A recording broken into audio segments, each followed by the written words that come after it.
Hey guys, it's Hans Hobbies, and I have an update video for you guys about my Redcat Racing RC MT10E. And as you can see, I found a new area in my house to try to film some of the larger cars. Um, so hopefully the audio in here isn't too bad. But getting right into it, I've been having a lot of fun with this truck. It drives fantastic. Um, and it's been taking a lot of beatings and stuff without a lot of issues, but I will talk about more about that in a second. But unfortunately, I haven't been able to get any of the really cool footage that when I drive it off camera, it's just amazing. I have a lot of fun with it. It just performs amazing, but then it seems like every time I get my camera out, it probably is a combination of me just sucking at driving while holding the camera with one hand and the controller on the other. Also, I haven't filmed a lot of like really fast and like high powered vehicles very much. Just with one handed driving. Most of my videos have been on brushed cars or like Tamiyas. So it's something I'm kind of getting used to. So it seems like every time I pull it out, all I can manage to do, all I can manage to show you guys is a durability test essentially. Just me just repeatedly just ramming into walls, just crashing it because I can't seem to drive it properly when I'm um, holding the camera. So that's a little bit unfortunate, but at least you'll be able to see a lot of a lot of durability testing on this thing because with Redcat stuff, with a lot of their stuff being pulled from a lot of different manufacturers, and the side note about that, like all the other RC manufacturers, or like most of the other RC manufacturers, also do that. They also pull some vehicles from other um, uh, foreign manufacturers and then just put their branding on it. It's not exclusively a Redcat thing, but that is something that is a concern with a lot of people with a lot of Redcat vehicles. So at least I'm able to show you guys that aspect of it. And you can see here, the truck is kind of leaning to the side, and that is because it is broken at the moment. I just went out to drive it again, and I drove it at the skate park. It's currently around I think it's like 34 degrees Fahrenheit, so pretty close to freezing there. And the skate park is pretty brutal. It's a concrete area, really high jumps. That's a really brutal area to drive an RC car. Um, Skate parks, I think, is this where this thing performs the best. Unfortunately, because it is a skate park, you are bound to break stuff if you're not really amazing with your throttle control and like really careful. And you can see here it is pretty badly broken. First thing obvious is the wheel has shattered. It's shattered out of the spokes have shattered, and not just the spokes, but you can see in here the entire wheel has just absolutely been obliterated. So this wheel is toast, which is unfortunate.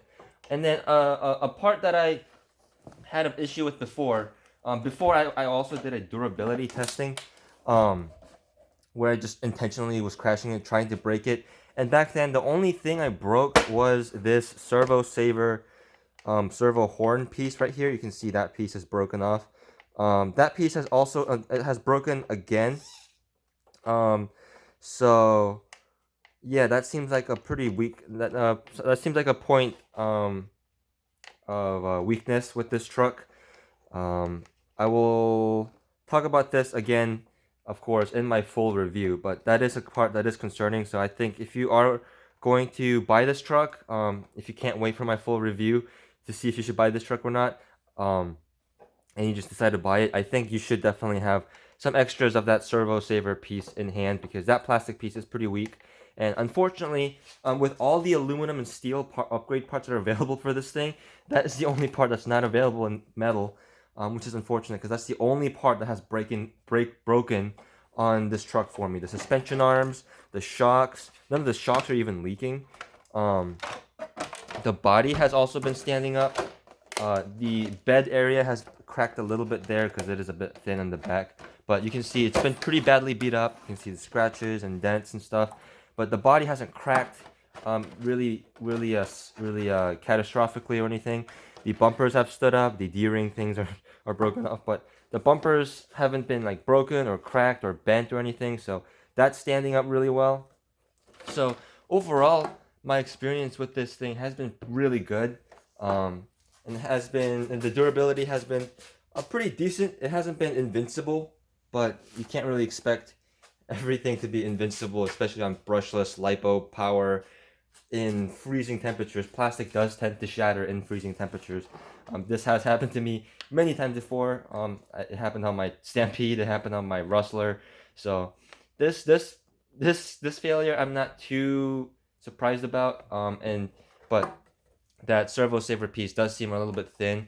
But it is again a plastic piece. So if you live in warmer weather, maybe this truck will be a lot more durable for you. But as of now, that's all I have for this truck at the moment. I do have to wait for some parts to come in. I think I have enough footage to show you guys a full review. So I don't think I'm gonna do any more running with it until the full review. But in the full review, I do want to show you guys a fully put together truck. So this is the last video you're gonna see about this at the moment until my full review video, and that will come out whenever I get the parts for this. Shipping has been a little bit weird, a bit slow. So we'll see how long the parts take to get here. But yeah, for the amount of actual abuse I put this thing through, it's really impressed me, honestly. Like, it's been really durable. You can see, I'll even prove it to you. No other parts on it are broken. The shocks are straight. The shock towers are straight. It's been mostly an absolute tank. So pretty happy with it so far. We'll see. So I guess I will drive it still, just off camera, after I review it and after I repair it.